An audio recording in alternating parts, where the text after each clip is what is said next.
ಆಗಿರ್ತಾರೆ, ಆದ್ರೂ ಮದುವೆ ತುಂಬಾ ಚೆನ್ನಾಗಿ ಮಾಡ್ಕೊಡ್ತಾರೆ. ಸ್ಕೂಟಿ, AC, ಡಬಲ್ ಬೆಡ್ ಅಂತ ಎಲ್ಲ ದೊಡ್ಡ ದೊಡ್ಡ ವಸ್ತುಗಳನ್ನೇ ಅವಳಿಗೆ ವರದಕ್ಷಿಣೆಯಾಗಿ ಕೊಡ್ತಾರೆ. ಕಿಶೋರ್ ಇವ್ರ ಮನೇಲಿ ಬಂಗಾರ, ಬೆಳ್ಳಿ, ದುಡ್ಡು ಅಂತ ಇದೆಲ್ಲ ಕೊಡ್ತಾರೆ ಅಂತ ಅನ್ಕೊಂಡೆ. ಇವಳ ಅಪ್ಪ ಏನಪ್ಪಾ ಅಂದ್ರೆ 2-3 ಸಾಮಾನ್ ಕೊಟ್ಟು ನಮ್ ಬಾಯಿ ಮುಚ್ಚಿಸ್ಬಿಟ್ಟ. ಏನಮ್ಮ, ನೀನೇ ತಾನೇ ಹೇಳಿದ್ದು ಇವಳಪ್ಪನಿಗೆ ಜಮೀನು ಜಾಯ್ದಾತು ಎಲ್ಲ ಇದೆ ಅಂತ. ಈಗ ನಮಗೆ ಏನು ಸಿಗ್ತಾ ಇಲ್ಲ. ಅದ್ರ ಮೇಲಂತೂ ಸುಮ್ಮನೆ ಇವಳು ನೋಡ್ಕೊಂಡಿರ್ಬೇಕು ನಾನು. ನಾನು ನೋಡ್ತೀನಿ ಇವಳು ವರದಕ್ಷಿಣೆ ಹೆಂಗ್ ತರದೇ ಇರ್ತಾಳಂತ. ಇವಳು ನಿನ್ಗೊಂದ್ ಗಾಡಿ ಮತ್ತೆ ಅವಳಿಗೆ 2 ಸೆಟ್ ಬಂಗಾರ ತರದೇ ಇದ್ರೆ ಅವಳ ಜೀವನನೇ ಹಾಲ್ ಮಾಡ್ಬಿಡ್ತೀನಿ. ನೀನು ನೋಡ್ತಾ ಇರು. ಸುಹಾನಿ ರೂಮಲ್ಲಿ ಕುತ್ಕೊಂಡು ಅವ್ರು ಮಾತಾಡೋದೆಲ್ಲ ಕೇಳಿಸ್ಕೊತಿದ್ಲು. ಅಳ್ತಾ ಇದ್ಲು. ಮಾರ್ನೇ ದಿನ ಅಡ್ಗೆ ಮನೇಲಿ ಏನ್ ಮಾಡ್ತಿದ್ಯಾ? ನಿನ್ ಕೈ ಅಡ್ಗೆ ನಾನು ನನ್ ಮಗ ತಿನ್ನಂಗಿಲ್ಲ. ನಿನ್ಗೇನಾದ್ರೂ ಬೇಕಂದ್ರೆ ನೀನ್ ಮಾತ್ರ ಅಡ್ಗೆ ಮಾಡ್ಕೋ. ಹಂಗಲ್ಲ ಅತ್ತೆ, ನಾನು ಎಲ್ಲಾರ್ಗೂ ಅಡ್ಗೆ ಮಾಡ್ಬಿಡ್ತೀನಿ. ನಿಮ್ಗೂ ಸುಸ್ತಾಗತ್ತಲ್ವಾ? ಸುಹಾನಿ, ನಿಂಗೆ ಅರ್ಥ ಆಗಲ್ವಾ? ಅಮ್ಮ ಬೇಡ ಅಂತ ಹೇಳಿದ್ರೆ ಬೇಡ ಅಂತ ಮತ್ತೆ ಮತ್ತೆ ಏನದು ಕೇಳೋದು ನೀನು? ನಿನ್ ಜೊತೆ ಮದುವೆ ಆಗಿ ನನ್ನ ಟೈಮ್ ಎಲ್ಲ ವೇಸ್ಟ್ ಆಯ್ತು. ಪಾಪ ಸುಹಾನಿ ಕುತ್ಕೊಂಡು ಅಳ್ತಿರ್ತಾಳೆ. ಒಂದಿನ ಸುಹಾನಿ, ತವ್ರ ಮನೆಗ್ ಹೋಗ್ತಿದ್ಯಲ್ವಾ, ಬರೋವಾಗ 2 ಲಕ್ಷ ತಗೊಂಡ್ ಬಾ. ಇಲ್ಲ ಅಂದ್ರೆ ನನ್ ಮಗನ್ಗೆ ಬೇರೆ ಮದ್ವೆ ಮಾಡ್ತೀನಿ ಅಷ್ಟೇ, ಇವಾಗ್ಲೇ ಹೇಳಿದೀನಿ, ಭದ್ರಾ. ಸುಹಾನ ತವ್ರ ಮನೆಗ್ ಹೋಗ್ತಾಳೆ. ಸುಹಾನ ತವರ್ ಮನೆಯ ಪರಿಸ್ಥಿತಿ ನೋಡಿ ಅಲ್ಲಿ ಏನೂ ಮಾತಾಡಕ್ಕಾಗ್ದೆ ಅಲ್ಲಿಂದ ಬಂದ್ಬಿಡ್ತಾಳೆ. ಸುಹಾನ, ನೀನ್ ತವರ್ ಮನೆಗ್ ಹೋಗೋವಾಗ 2 ಲಕ್ಷ ತಗೊಂಡ್ ಬರ್ಬೇಕಂತ ಹೇಳ್ದೆ ಅಲ್ವಾ? ಬರೀ ಕೈಯಲ್ಲಿ ಬಂದಿದ್ಯಾ? ಅಮ್ಮ, ಇವಳಿಗೆ ಹಿಂಗೆ ಹೇಳಿದ್ರೆ ಅರ್ಥ ಆಗಲ್ಲ. ಆ ಶೈಲಿ ಅಂತ ನಂಗೆ ಸಂಬಂಧ ಬಂದಿದ್ಯಲ್ಲ, ನಾನು 2ನೇ ಮದುವೆ ತಯಾರಿ ಮಾಡಿಸು. ಇಲ್ಲ ಕಿಶೋರೆ, ಹಂಗ್ ಮಾಡ್ಬೇಡ. ನೀನಿಲ್ಲ ಅಂದ್ರೆ ನಾನು ಎಲ್ಲೂ ಹೋಗ್ಲಿ? ಈ ವಿಷಯ ಅಪ್ಪ ಅಮ್ಮಗ್ ಗೊತ್ತಾದ್ರೆ ಸತ್ ಹೋಗ್ತಾರ. ಹಂಗಿದ್ದಾಗ ವರದಕ್ಷಿಣೆ ಯಾಕೆ ತಂದಿಲ್ಲ? 2 ಲಕ್ಷ ನಿಮ್ ಮನೆಯಿಂದ ಬರುವಾಗ ತರಕ್ ಹೇಳ್ದೆ ಅಲ್ವಾ ನಾನು? ಹೋಗು, ಆಚೆ ಹೋಗು, ಹೋಗು. ಈ ಮನೇಲಿ ನಿನ್ಗೆ ಜಾಗನೇ ಇಲ್ಲ. ಅಮ್ಮ, ಶೈಲಿ ಇನ್ನೇನು ಬರಬೇಕು. ಇವಳನ್ನ ಒಮ್ಮೆ ಹೊರಗಡೆ ಕಳಿಸು. ಇವಳನ್ನ ನೋಡಿದ್ರೆ ಶೈಲಿ ಗ್ಯಾರಂಟಿ ಮದುವೆಗೆ ಒಪ್ಪಲ್ಲ. ಮತ್ತೆ ದುಡ್ಡಿರೋ ಸಂಬಂಧ ನಮ್ಮಿಂದ ತಪ್ಪೋಗುತ್ತೆ. ರಾಜೇಶ್ವರಿ ಮತ್ತೆ ಕಿಶೋರ್ ಅವಳನ್ನ ಆಚೆ ತಳ್ತಾರೆ. ಅತ್ತೆ, ನನ್ನನ್ನ ಆಚೆ ಕಳ್ಸ್ಬೇಡಿ ಅತ್ತೆ. ಮನೇಲೊಂದ್ ಮೂಲೆಯಲ್ಲಿ ಬಿದ್ದಿರ್ತೀನಿ. ಇಷ್ಟೊತ್ತಿಗ್ ನಾನು ಎಲ್ಲೋಗ್ಲಿ?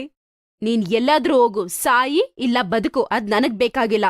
ಸುಹಾನಿ ಅಳ್ತಾ ಅಲ್ಲಿಂದ ಹೋಗ್ಬಿಡ್ತಾಳೆ. ರಾಜೇಶ್ವರಿ ಮತ್ತೆ ಕಿಶೋರ್ ಬಾಗಿಲು ಹಾಕೊಂಡು ಒಳಗಡೆ ಹೋಗ್ಬಿಡ್ತಾರೆ.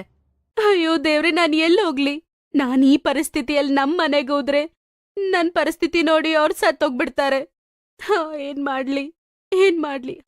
ಸಾಯೋದೇ ವಾಸಿ. ಸುಹಾನಿ ನಡೀತಾ ಹೋಗಿ ಕೊನೆಗೆ ಒಂದ್ ಬೆಟ್ಟದ ಮೇಲೆ ಹತ್ತಾಳೆ. ಜೋರಾಗಿ ಅಳಕ್ ಶುರು ಮಾಡ್ತಾಳೆ. ನಾನೀ ಪ್ರಪಂಚದಲ್ಲಿ ಬದುಕಿ ಏನ್ ಮಾಡ್ಲಿ? ಸತ್ರೇನೆ ಎಲ್ಲರೂ ಸಂತೋಷವಾಗಿರ್ತಾರೆ. ಇಲ್ಲ ಮಗಳೇ, ಈ ಕಣ್ಣೀರಿಗೆ ತುಂಬಾ ಬೆಲೆ ಇದೆ. ಈ ಕಣ್ಣೀರೇ ನಮ್ಮ ಮನಸ್ಸಿನ ದುಃಖ ದುಗುಡಗಳನ್ನೆಲ್ಲ ಹೇಳೋದು. ನಂಗೆ ನಿನ್ನೆಲ್ಲ ದುಃಖ ಗೊತ್ತಾಯ್ತು ಕಣಮ್ಮ. ನೀವ್ಯಾರು? ನಾನು ಈ ಪರ್ವತದ ಮೇಲೆ ಎಷ್ಟೋ ವರ್ಷಗಳಿಂದ ಇದ್ದೇನೆ. ನಿನ್ನ ಕಣ್ಣೀರು ನನ್ನ ಮೇಲೆ ಬಿದ್ದಾಕ್ಷಣ ನಿನ್ನ ನೋವು ನಂಗೆ ಗೊತ್ತಾಯ್ತು. ನೀನು ಹೆದರ್ಬೇಡ ಕಣಮ್ಮ, ನಾನು ನಿನಗೆ ಸಹಾಯ ಮಾಡ್ತೀನಿ. ಇನ್ನು ಮುಂದೆ ದುಃಖ ಅನ್ನೋದು ನಿನ್ನ ಜೀವನದಲ್ಲಿರಲ್ಲ. ನೀವು ಮಾತಾಡ್ತಿದ್ದೀರಾ? ಹೆಂಗೆ? ಸುಹಾನಿ, ನಾನು ಇಲ್ಲಿ ತುಂಬಾ ವರ್ಷಗಳಿಂದ ಇದ್ದೀನಿ. ಅದರಿಂದಾಗಿ ನನಗೆ ದಿವ್ಯ ಶಕ್ತಿಗಳಿವೆ. ಅದರಿಂದ ನಾನು ಮನುಷ್ಯ ಭಾಷೆ ಮಾತಾಡಬಲ್ಲೆ. ನಾನೇನ್ ಮಾಡ್ಲಿ? ನನ್ಗೇನೂ ಅರ್ಥ ಆಗ್ತಿಲ್ಲ ಬಿಚ್ಚು ಅವ್ರೆ. ಅವಳು ಮತ್ತೆ ಅಳಕ್ ಶುರು ಮಾಡ್ತಾಳೆ.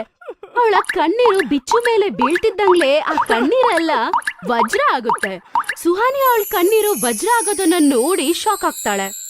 ಸುಹಾನಿ, ಆಶ್ಚರ್ಯ ಪಡಬೇಡ. ಇದು ನಿನ್ನ ಕಣ್ಣೀರಿನ ಪ್ರತಿಫಲ. ಈ ವಜ್ರಗಳನ್ನು ತೆಗೆದುಕೋ ಕಂದ. ಇದರಿಂದ ನಿನ್ನ ಜೀವನವನ್ನು ಸ್ವಲ್ಪ ಸುಧಾರಿಸ್ಕೋ. ಮತ್ತೆ ಜೀವನದಲ್ಲಿ ಖುಷಿಯಾಗಿರು. ತುಂಬಾ ಧನ್ಯವಾದ ಬಿಚ್ಚು ಅವ್ರೆ. ನೀವು ನನ್ನ ಜೀವನಗೆ ಹೊಸ ದಾರಿ ಕೊಟ್ಟಿದ್ದೀರಾ. ಸುಹಾನಿ ಬಿಚ್ಚುಗೆ ಧನ್ಯವಾದ ತಿಳಿಸಿ ಅಮ್ಮನ್ ಮನೆಗೆ ಹೋಗ್ತಾಳೆ. ಅವಳ ಅಪ್ಪ ಅಮ್ಮ ಹತ್ರ ನಡೆದ ವಿಷಯ ಎಲ್ಲ ಹೇಳ್ತಾಳೆ. ಅಮ್ಮ, ನಾನ್ ಈ ವಜ್ರ ಮಾರಿ ಹೊಸ ಬಟ್ಟೆ ಶೋರೂಮ್ ತೆಗಿಬೇಕು ಅನ್ಕೊಂಡಿದೀನಿ. ನನ್ ಕಾಲ್ ಮೇಲೆ ನಾನ್ ನಿಂತ್ಕೋಬೇಕು ಅನ್ಕೊಂಡಿದೀನಿ. ಸುಹಾನಿ ಮಗಳೇ, ನಿನ್ ಮನಃಶಾಂತಿನೇ ತಾಯಿ ನಮ್ಗೆ ತುಂಬಾ ಮುಖ್ಯ. ನಿನ್ ಮನ್ಸು ಏನೇ ಹೇಳತ್ತಲ್ವಾ ಅದೇ ಮಾಡು. ನಿನ್ಗೆ ಯಾವ ಕೆಲ್ಸದಲ್ಲಿ ಸಂತೋಷ ಸಿಗುತ್ತೋ ಅದೇ ಮಾಡು. ಸುಹಾನಿ, ನಿನ್ನ ಖುಷಿನೇ ನಮ್ಮ ಖುಷಿ ಕಣಮ್ಮ. ನೀನು ಚೆನ್ನಾಗಿದ್ರೆ ಅಷ್ಟೇ ಸಾಕು. ಸುಹಾನಿ ವಜ್ರ ಮಾರಿ ಆ ದುಡ್ಡಿಂದ ಟೌನ್ ಅಲ್ಲಿ ಒಂದು ದೊಡ್ಡ ಬಟ್ಟೆ ಶೋರೂಮ್ ಓಪನ್ ಮಾಡ್ತಾಳೆ. ಅವಳ ಹಾರ್ಡ್ ವರ್ಕ್ ಇಂದ ಅವಳು ಒಳ್ಳೆ ಪೊಸಿಷನ್ಗೆ ಬರ್ತಾಳೆ. ಅವಳ ಮನ್ಸಲ್ಲಿರೋ ಕಷ್ಟ ಎಲ್ಲ ಮರೆತು ಅವಳ ಚಿಕ್ಕ ಪ್ರಪಂಚದಲ್ಲಿ ಸಂತೋಷವಾಗಿರ್ತಾಳೆ. ಒಂದಿನ ಅರೆ ದೀನು, ಏನಾಯ್ತು? ಈ ರೋಡ್ ಮೇಲೆ ಯಾಕೆ ಇಷ್ಟ್ ಜನ ಸೇರಿದ್ದಾರೆ? ಏನಾದ್ರೂ ಆಯ್ತಾ? ಯಾವುದೋ ಹೆಂಗಸು ತಲೆ ತಿರುಗಿ ಬಿದ್ದಿದೆ ಮೇಡಮ್. ಸರಿ, ನೀನು ಇಲ್ಲೇ ಇರು, ಏನಂತ ನಾನ್ ಹೋಗ್ ನೋಡ್ತೀನಿ. ಸುಹಾನಿ ರೋಡ್ ಕಡೆ ಏನಾಯ್ತಂತ ಹೋಗಕ್ ನೋಡ್ತಾಳೆ. ಹೋಗ್ ನೋಡಿ ಶಾಕ್ ಆಗ್ತಾಳೆ. ಅತ್ತೆ, ಕಿಶೋರ್, ನೀವಿಬ್ರು ಈ ಪರಿಸ್ಥಿತಿ ಅಲ್ಲ, ಏನಾಯ್ತು ನಿಮ್ಗೆ? 2 ದಿನದಿಂದ ನಾವು ಏನು ತಿಂದಿಲ್ಲ. ಬೆಳಿಗ್ಗೆಯಿಂದ ಈ ಬಿಸಿಲಲ್ಲಿ ಭಿಕ್ಷೆ ಬಿಡ್ತಾ ಇದ್ವಿ.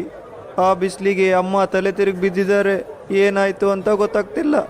ಸರಿ ಆಯ್ತು, ಬೇಗ ಬನ್ನಿ, ಅವ್ರನ್ನ ಹಾಸ್ಪಿಟಲ್ ಕರ್ಕೊಂಡು ಹೋಗೋಣ. ದೀನು, ನೀನ್ ಸ್ವಲ್ಪ ಶೋರೂಮ್ನ ನೋಡ್ಕೊ, ನಾನು ಈಗ್ಲೇ ಹೋಗ್ ಬರ್ತೀನಿ. ಸುಹಾನಿ ಕಿಶೋರ್ ಜೊತೆಗೆ ರಾಜೇಶ್ವರಿನ ಹಾಸ್ಪಿಟಲ್ ಕರ್ಕೊಂಡು ಹೋಗ್ತಾಳೆ ಮತ್ತೆ ಅಪ್ಪ ಅಮ್ಮನ್ಗೆ ಕಾಲ್ ಮಾಡಿ ವಿಷಯ ಎಲ್ಲ ತಿಳಿಸ್ತಾಳೆ. ನೀವು ಸರಿಯಾದ ಸಮಯಕ್ಕೆ ಇವರನ್ನ ಇಲ್ಲಿಗೆ ಕರ್ಕೊಂಬಂದ್ರಿ. ಇಲ್ಲ ಅಂದಿದ್ರೆ ಅಷ್ಟೇ, ಇವರು ತುಂಬಾ ದಿನದಿಂದ ಏನು ತಿಂದಿಲ್ಲ ಅನ್ಸುತ್ತೆ.